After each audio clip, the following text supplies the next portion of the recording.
Hey guys, welcome back to my channel. My name is Felipé Charming. So in this video, whilst you guys watch me transform from this to this. This one has a little sweetness to it. We have a chit chat all about accountability, what it is, what it isn't, how to hold yourself accountable, how to hold someone else accountable, all of the things, darling.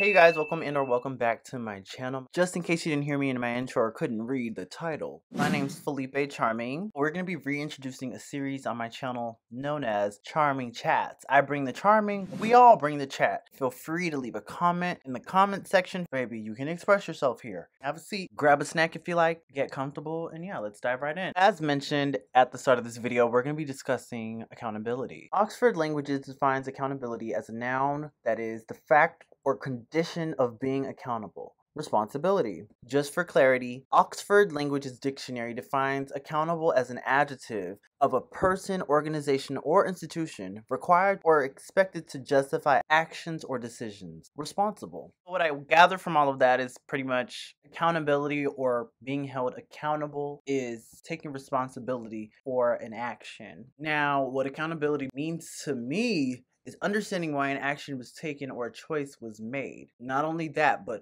potential reparations and or consequences to be made as a result of said action or choice. Now, I want you guys to comment your definition or idea of accountability and whether or not you agree with me that actions should be taken outside of a conversation or acknowledgement.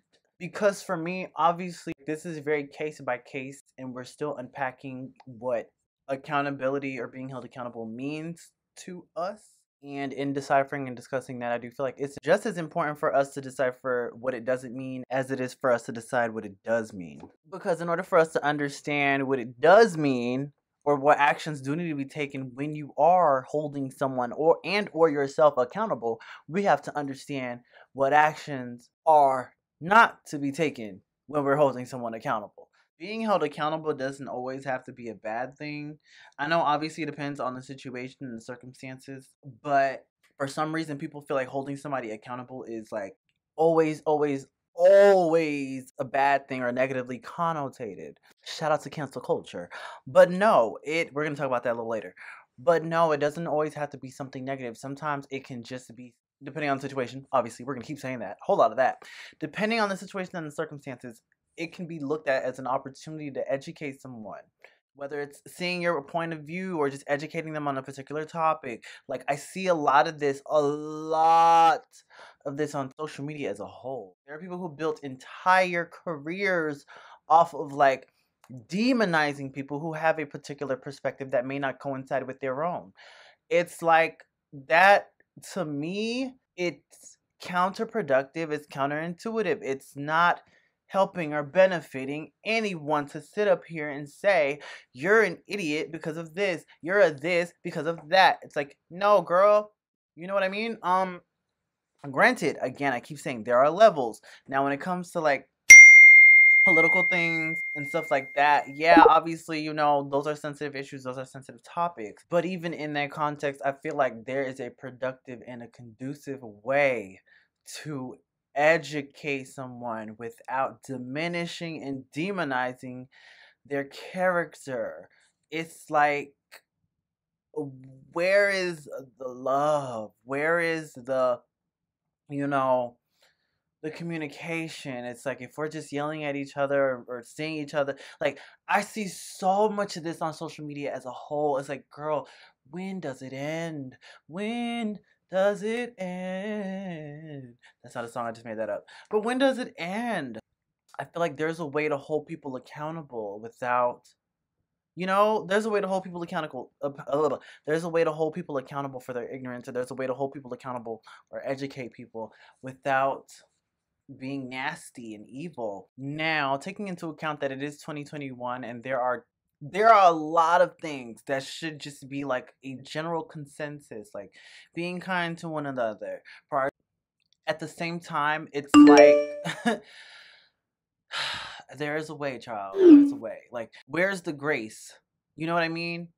Not to get religious, but if God can give all of us grace for all of our mistakes and all of our shortcomings, Why can't we show that to other people? No, we're not God, but girl, like, you know what I mean? And y'all, we can have a conversation about that too, girl. But it's like, where's the grace? Where's the love? No. No, it's so much hate on the internet. We all, and I understand, a lot of us are oppressed, we're angry, we are fucking tired. But like, we gotta be like more gentle with others as well as ourselves. But just to dial it back a little bit, in the context of like personal relationships and personal situations, there are so many different circumstances and situations where you have to hold people accountable. But I think we should start with ourselves. Some of y'all remember this. It's kind of like if you misbehaved in class and you had a teacher who cared. Sometimes they'll be shady. If you acting up, they'd be like, I don't know, baby, it starts at home. It starts at home. It's a very accurate statement. And in that context, it's like it starts with yourself. So first and foremost, you need to learn how to hold yourself accountable. With holding yourself accountable, you have to hold yourself accountable with love, darling. With love. So for instance, say, I don't know, you made a promise to yourself that you wouldn't eat certain things and you ate a certain thing, and instead of being like, oh my god, I'm such a stupid idiot, oh my god, I'm gonna be fat, da da da. No. No no no no. No no no no no no no. That's no no no. Okay. I ate it. I fucked up. I'm going to sabor. I'm going to savor this, darling. I'm going to enjoy this. I'm going to eat this shit up. Pause. Hold up. Hold up. Not like that. But I'm going to eat this. I'm going to enjoy this. Pause. But, tomorrow's another day. Next week's another week. We can try again. Dust yourself off and try it again. You can dust it off and try it again. Try it again. Try it again. Be gentle with yourself. Hold yourself accountable by saying, okay, I ate this, so for the rest of the day, I'm gonna only have celery sticks or salad or whatever is a part of your diet, child. I don't know. The kids are dieting, darling. I need to get on with myself. I'm trying to stay snatched from infinity to beyond, but I play way too much. But it's like, what do you accomplish by demonizing yourself, beating yourself up, calling yourself names, saying like, what do you accomplish by doing that? You don't do anything but make yourself feel worse. And some people may, oh, I'm just joking. I'm just playing. No, you're not. It comes from, if you know me, you've heard me say this 1,000 times. All jokes come from a real place. And sometimes when my friends will say something negative about themselves around me, I'd be like, don't talk about my friend like that. And it always takes them a second to catch on. But it's like, if you were with me right now and you were to say something negative about yourself, I'd be like, don't talk about yourself like that. It's pretty much what I'm saying. But instead of saying yourself, I say your friend, my friend. Because the way I'd like to look at it too is I'm my own best friend. So why would I talk negatively about my best friend at all, let alone to my best friend? Why would you speak negatively about yourself to yourself?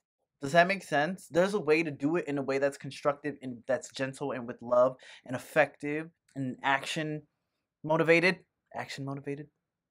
with an action behind it, without being so hateful and distasteful to yourself.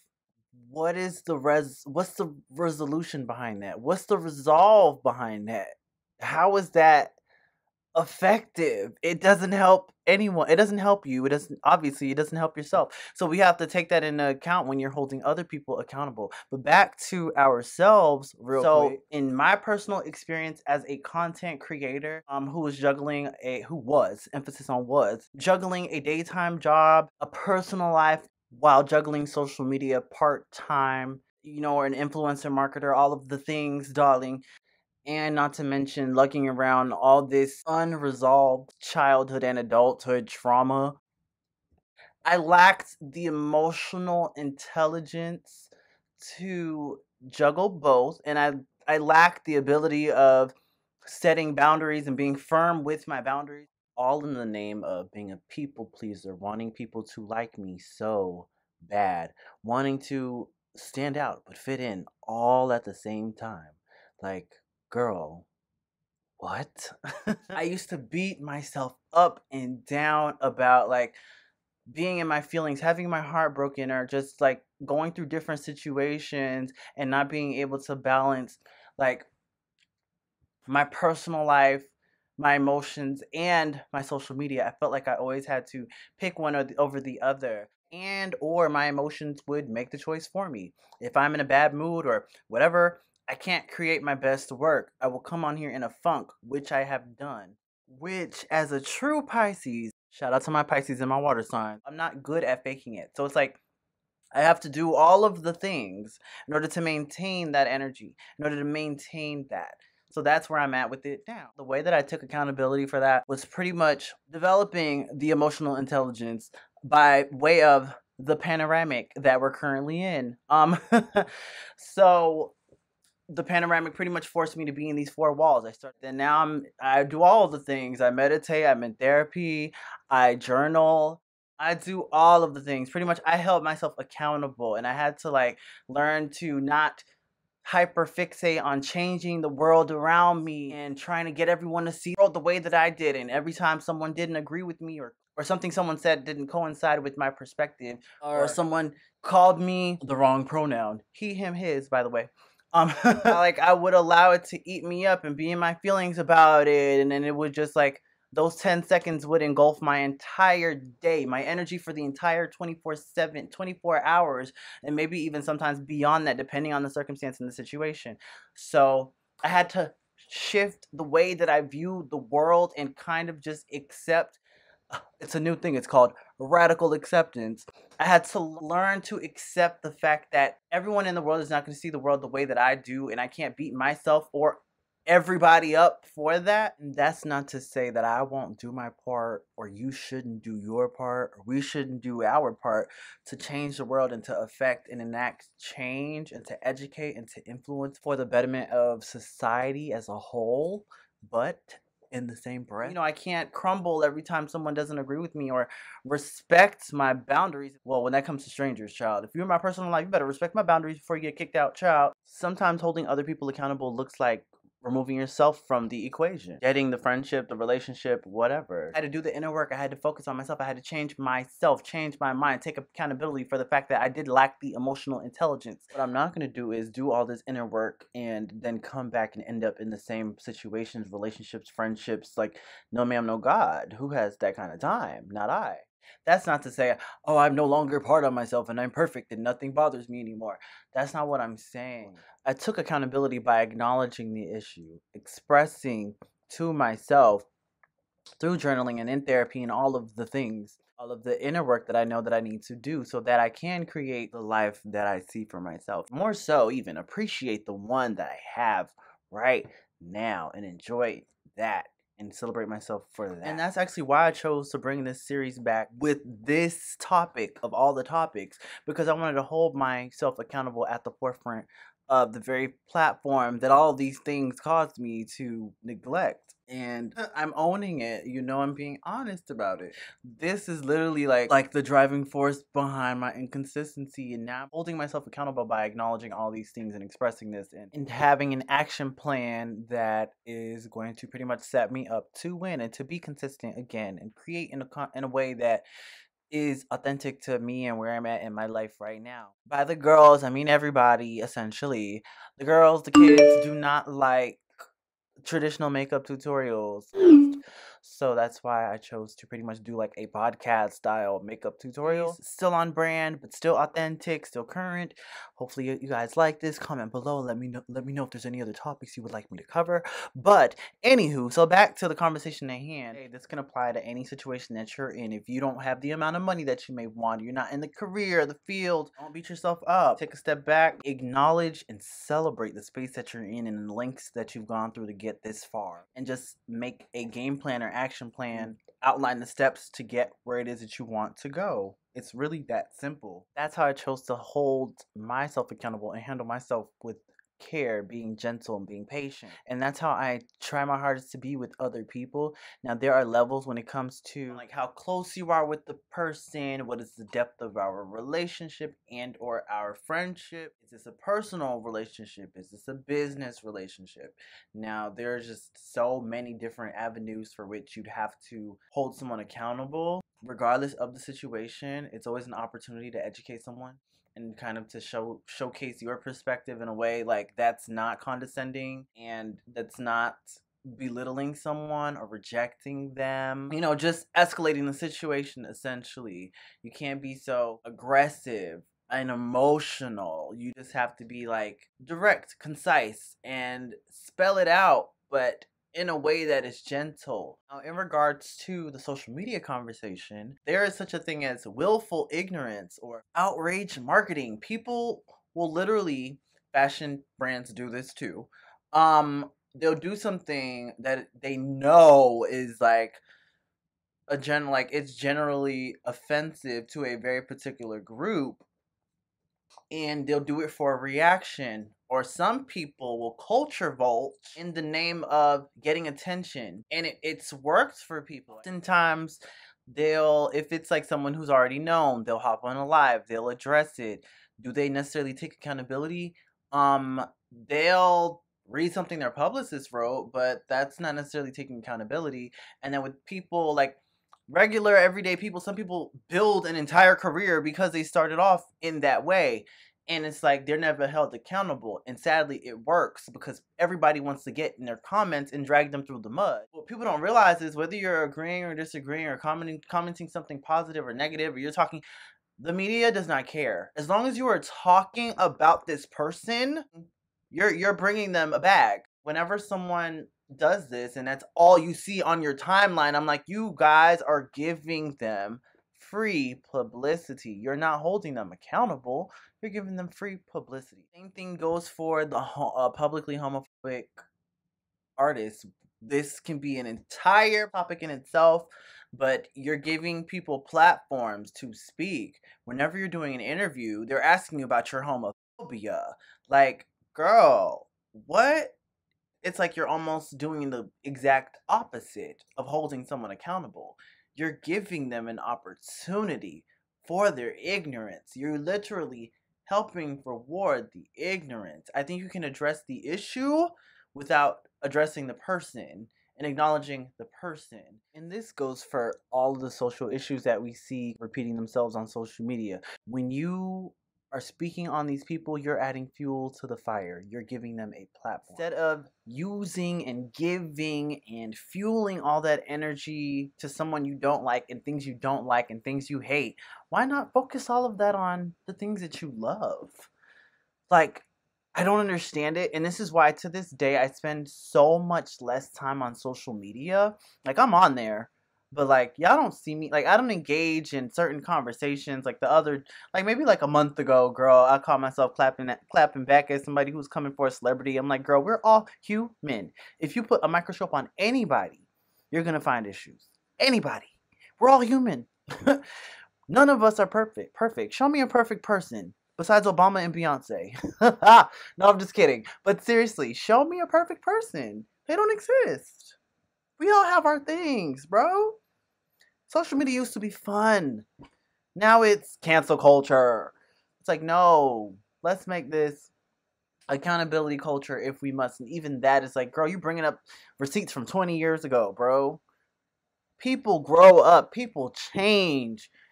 I'm not even the same man I was yesterday. What makes you think, like, come on, my dude? And I know there are levels, but you know, I see people beefing and blowing up because they beefing with somebody who got clout. It's like, that is sheer clownery. And you're not holding them accountable by dragging them in their comments. You're not holding them accountable by canceling them. You're simply not. Take that opportunity to educate them. Either pay them dust, educate them, and move on. Because at the end of the day, celebrity, not celebrity, these people are human. So I think we need to take cancel culture and make it accountability culture. Child, hold people accountable. And do so in a way that's conducive to growth and in a way that you would handle yourself, and not make it a point to diminish someone's character, drag them through the mud. No one's growing or elevating by doing that. So with that being said, comment down below letting me know all of your thoughts on this topic, subject, and this beat. Getting to it. Yeah. If you guys made it this far in the video, comment purple bag of Doritos. I just want to see something real quick. But I love you guys so much for watching. I hope you guys enjoy this series that I'm bringing back. This wraps up chapter 1 of Charming Chats. I hope you guys enjoyed this. Let's get into some slow-mos. And then we're gonna get into some bloopers or whatever. Get into it. Get into it. Yeah, yeah, yeah. That's me. See y'all in the next one. It's been a long time coming. Yeah, tell me how you. But I know change gon' come. Bitch, we doing a good job. Bitch, we doing a good job. Oh, yes, it is. And I'm just trying to be the daily. Baby, I be your babe. You, by B-E, wow, N-C-B, I'll you doing a good job. Bitch, you doing a good job. B-E, wow, N-C-B-B. Bitch, you doing a good job. Bitch, you doing a good job. Bitch, you doing a good job. I'll say, B, I'll say. B, I'll say. B, I'll say. Shout out to Dondria. I love you so much. Let's get back to business.